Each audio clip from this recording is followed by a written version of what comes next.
Hi guys, I'm Darren Arber, head PGA professional at Halifax West End Golf Club. Playing out of bunkers at the best of times for some of us is difficult. It's even worse when we get a plugged ball like we would get when the sand is very soft or we put new sand in it. Today I'm going to cover how to successfully get out of a plugged ball situation, and at the end I'm going to give you a little bit of a pros tip that I use to help control the golf ball so it doesn't run away from you that much. So we found ourselves in this situation where the golf ball is plugged in the bunker. The first thing to note with this one is you're going to have no control over it when it comes out onto the green. The golf ball will run. We're fortunate today, we're on the 12th hole at Halifax West End Golf Club, and there's a lot of green to work with between the flag and the position of the golf ball. So actually getting it to run out will be beneficial in this situation. But if you've got a flag that is close to you aren't going to get the same control as you would do when the golf ball is sat nice perched on top of the sand. So everything that you've learned about bunkers up to this point we need to forget, because playing a plugged ball, everything is really opposite of what we would expect to do from a normal bunker shot situation. So the first thing that I would ask you to do is to have a square stance.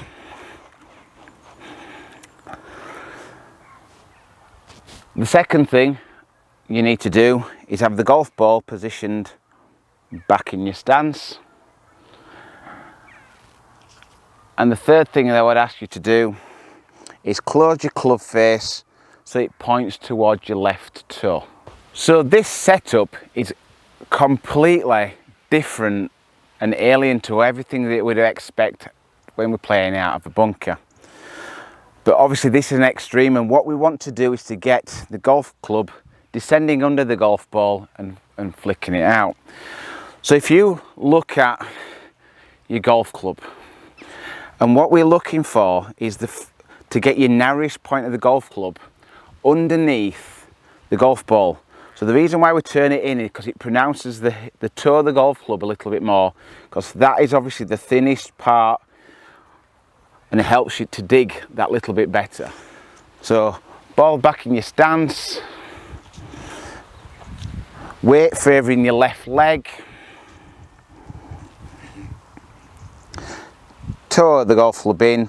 Then what we'll look at now is we'll just pick it up and hit the sand and try and just keep the golf club in the sand. We don't have an effort going forward, so it's so as you can see, even from that, the golf balls run to the edge of the green.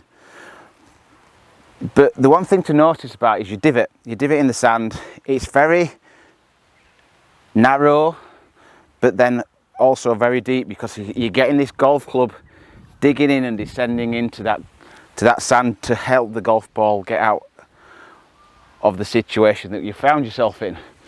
So what I'm going to do now is going to give you a little bit of a pros tip that I utilise to help me control that golf ball when it gets onto that green, so it comes out a little bit softer.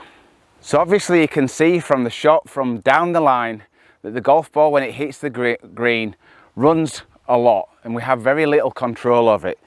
What I do, the setup is exactly the same, but essentially I play it with a little bit of a dead hand when I hit the golf ball. I sort of just slacken my grip off a little bit so I aren't putting as much force into it, and the golf ball pops out that little bit softer and you have a little bit less roll going away from the shot. So the swing is the same. You put the ball in the back of the stance, you have a weight on the left side, we have a nice square stance, and the blade is turned in towards your left toe. So when we pick it up here and we come down as approaching the golf ball, I just slacken my grip off a little bit. I'm not wanting to put the power in from my hands, and that'll get the golf ball to pop out in a less aggressive manner when it hits the green.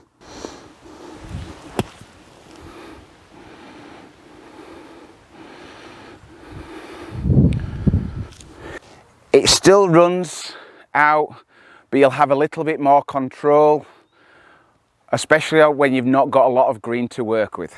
So I hope you find that useful when you take it to the course.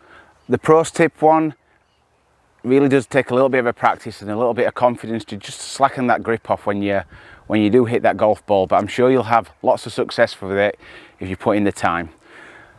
Thank you very much for watching. If you have enjoyed today's content, please give us a like. If you have any feedback or any content that you'd like me to cover in future videos, please put it in the comment section below, and I look forward to welcoming you on my next video.